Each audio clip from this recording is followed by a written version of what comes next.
Alors, nous corrigeons la méthode 8. On a un morceau de carton et on le découpe de manière à éviter les carrés noirs qui sont là. Notre carton, il a une taille qui est fixe, donc c'est 12 cm en hauteur et en largeur, c'est 20 cm. Donc quand je découpe, quand j'enlève ces carrés noirs, je me retrouve avec une forme comme ça. Et vous voyez, la forme droite, je vais venir la replier en haut, et ça va devenir cette face. La face qui est là, je vais venir la replier, ça va devenir la face qui est en face. La face de gauche, je vais la replier, ça va devenir cette face. Et la face de devant, je vais la replier, ça va devenir la face de devant. Et donc, je vais fabriquer une petite boîte. Ok? Et alors, je peux refaire la même chose. Je prends le même morceau de carton, à nouveau 20 cm, à nouveau 12 cm, ça ne change pas, sauf que cette fois, j'évide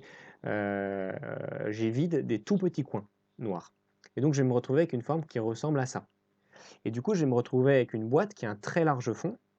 Par contre, la hauteur de la boîte, ici, elle va être toute petite, parce qu'elle va correspondre à cette hauteur-là. Donc, j'ai une boîte qui est très très large au niveau du fond, mais par contre, qui a une hauteur toute petite. Ou alors, je peux avoir une autre stratégie. Je prends toujours le même carton qui fait toujours 20 cm et 12 cm, donc ça ne change pas. Par contre, ce qui change, c'est que cette fois, je découpe des gros carrés, là que je vais vider. Donc, je me retrouve avec des gros trous là. Et donc, ça veut dire que ça et ça va être assez long. Donc, quand je vais replier le carton, je vais me retrouver avec une hauteur de carton assez haute. Par contre, comme on a entaillé cette zone-là est toute petite, donc le fond du carton, que je dessine là par transparence, il va être assez fin. Donc entre cette boîte qui a un fond assez large, mais qui est petite en hauteur, et cette boîte qui est haute en hauteur, mais qui a un fond qui est plus petit, laquelle va avoir le plus de volume? Et c'est ça qu'on vous demande dans ce problème. On veut maximiser le volume. Alors on maximise le volume en fonction de quoi? On maximise le volume en fonction de la taille des carrés noirs. Et on vous dit dans l'énoncé qu'on pose x comme la largeur d'un carré noir. Voilà, donc x ici est petit et x ici est important. Donc le 20 cm et le 12 cm, vous voyez, c'est le même à chaque fois sur les cartons. Par contre, ce qui change, c'est la valeur de x. Donc maximiser le volume en fonction de x. Et quand on veut maximiser quelque chose, on a un problème d'optimisation. C'est très très classique dans l'application de la dérivée. Alors on va voir comment ça marche. Quel est le volume de la boîte en fonction de x? Eh bien le volume de la boîte, c'est la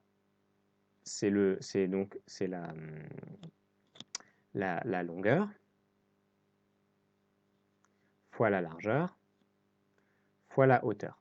Okay? Que vaut la largeur? La largeur, elle correspond à ce petit espace en pointillé, ou que je peux représenter là, ici. Donc, quelle largeur ça fait, ce trait en pointillé? On est parti de 20 cm, et ici on a enlevé x cm, et ici on a enlevé x cm. Donc, cette largeur-là, elle fait 20 moins 2x cm. Donc ici, ça fait 20 moins 2x. Au niveau de la largeur, ici, c'est le même raisonnement. Ça, j'ai pris 12 et j'ai enlevé x et j'ai enlevé x. Donc ça fait 12 moins 2x. Donc ici, ça fait 12 moins 2x. Et puis, la longueur des côtés, ici, ça va représenter la longueur de la petite languette ici. Et la longueur de la languette, c'est la hauteur. Donc, la hauteur, elle fait x. Donc, le volume, c'est 20 moins x que multiplie 12 moins x, longueur fois largeur, fois la hauteur, qui fait x. Alors ça, on va calculer ce que ça fait. 20 fois 12, ça fait 240. Plus 20 fois moins x, donc ça fait moins 20x. Moins x fois 12, donc ça fait moins 12x. Et moins x fois moins x, donc ça fait plus x au carré. Alors pardon, j'ai fait une erreur. En fait, c'était 2x ici. Donc ça ne va pas être moins 20x, mais ça va être moins 40. Ça ne va pas être moins 12x, mais ça va être moins 22. Et ça ne va pas être plus x au carré, mais plus 4x au carré. Ok, donc ça nous fait du 240 moins 64x plus 4x au carré. Et ça, je le multipliais encore par x. Et donc, cela me fait 4x au carré fois x, ça fait 4x au cube. Moins 64x fois x, ça fait moins 64x au carré. Et 240 fois x, ça fait plus 240. Ok. Donc, c'était quoi la question? C'était maximiser le volume. Donc, on veut que ça, ce soit le plus gros possible. Donc, je rentre ma formule de volume dans ma calculatrice. Et quand je trace graphe, je vois que quand x augmente, le volume se met à augmenter. Et puis après, le volume se met à diminuer. Et donc, ce que je cherche, c'est ce point-là. C'est le point où le volume est maximum. Alors, ce que nous allons faire, c'est que nous allons étudier les variations de cette fonction.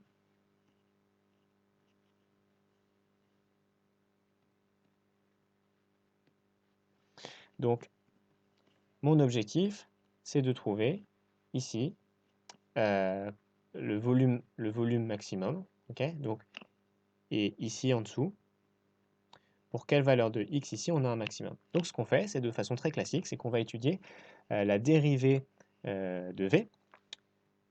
On va avoir un tableau comme ça. Donc ici, on va mettre les valeurs de x. Alors, on ne va pas commencer à moins l'infini, on va commencer à 0, parce qu'une valeur négative, ça n'a pas beaucoup de sens dans un problème géométrique. Et puis, on peut aller jusqu'à plus l'infini. Ici, ça n'a pas beaucoup d'importance. Voilà, et donc, pour les valeurs de x, on va calculer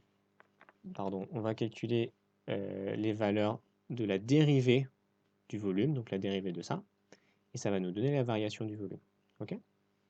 Donc, calculons la dérivée du volume, v' de x. Donc, 4x au cube, sa dérivée, c'est 3x au carré, donc je vais me retrouver avec 4 fois 3x au carré.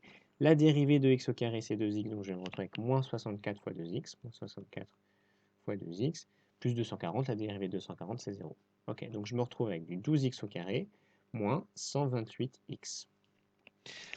Ok, donc je cherche le signe de ça, donc soit je dis 12x au carré moins 128x, quand est-ce que c'est supérieur à 0, et je résous cette inéquation. Voilà. C'est une méthode qu'on a déjà fait dans les méthodes précédentes.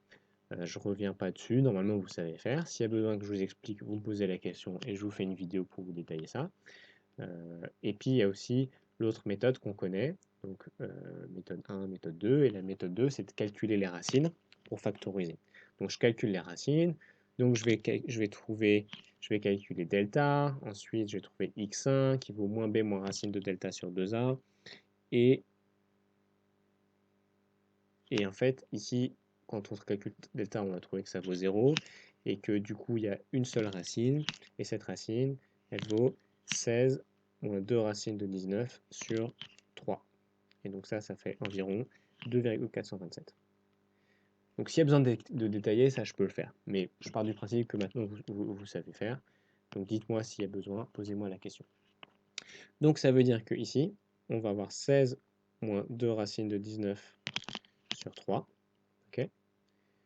Comme A est positif, ça veut dire qu'on a une courbe qui ressemble à ça. Okay. Donc ça veut dire que ici, pardon, excusez-moi, oubliez ce que je viens de dire dans les... En fait, il y a deux racines, x2 et x1. Delta ne vaut pas 0, pardon, il y a deux racines. Donc delta, c'est moins 128 au carré, donc b au carré, moins 4ac, moins 12 fois 4 fois 0. Okay. Donc tout ça, ça fait s'annuler. Moins 128 au carré, ça va faire un nombre positif. Donc pardon, il y a bien deux racines. Et donc, c'est moins 16 moins 2 racines de 19 sur 3. Et 16 plus 2 racines de 19 sur 3. Et donc, du coup, on a une courbe qui ressemble à ça. Là, c'est la première racine, là, c'est la deuxième racine. Euh, euh, et ça, on s'en fiche parce qu'en fait, ce nombre, il est négatif et que nous, x, on fait commencer à 0. Donc, il se retrouverait ici, à gauche du tableau. Voilà. Donc, la seule racine qu'on va garder, c'est celle-ci, c'est la deuxième, c'est 16 plus, je corrige, 2 racines de 19. OK? Donc, qu'est-ce qu'on a au niveau des racines? C'est-à-dire que comme a est positif, on a une courbe dans ce sens avec 2 racines. Donc, on a une courbe qui est au-dessus de 0, puis négative, puis euh, qui repart au-dessus de 0. OK? Euh, et donc là, c'est ma deuxième racine, c'est x2. OK? Donc ça veut dire qu'à gauche de la racine, c'est positif. Au niveau de la racine, ça vaut 0. Et à droite de la racine, c'est négatif. Voilà. Donc ça, c'est la courbe de la dérivée. Maintenant, la courbe de v de x, du coup, comme on sait que sa dérivée est négative, là, ça va être croissant. Et là, ça va être décroissant. Alors, on vérifie bien que la courbe qu'on a correspond à ce qu'on avait sur la calculatrice. Oui, ça monte, puis ça descend. Et la valeur ici, c'est f de ceci. Donc, f de 16 plus 2 racines de 19 divisé par 3. Et donc, pardon, c'est v de ça, puisque la fonction s'appelle v pareil. Okay. Donc, je prends ma fonction et je remplace x à chaque fois par 16 plus 2 racines de 19 sur 3. Je remplace par 16 par plus 2 racines de 19 sur 3, idem. Et je rentre tout ça dans ma calculatrice. Et je trouve que ça fait 262,68. Donc je mets un égal environ. Donc ici, on est à 262,68. OK? Et donc, quel est le maximum? Le maximum, c'est 262,68. Voilà. Donc, si c'est des centimètres, ça sera des centimètres cubes. OK. Donc, je récapitule ce qu'on a fait. On se demandait quelle était la taille du carré noir qui maximisait le volume du carton. Nous avons donc déterminé la formule du volume du carton, longueur fois largeur fois hauteur. On a trouvé que ce carton faisait ça, de centimètres cubes, en fonction de x.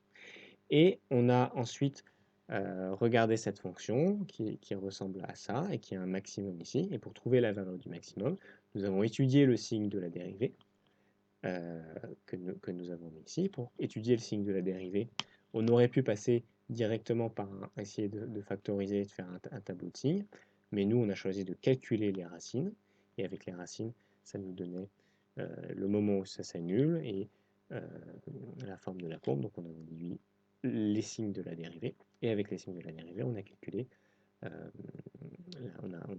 s'est représenté la fonction, et on a vu que le maximum, c'était 262,8.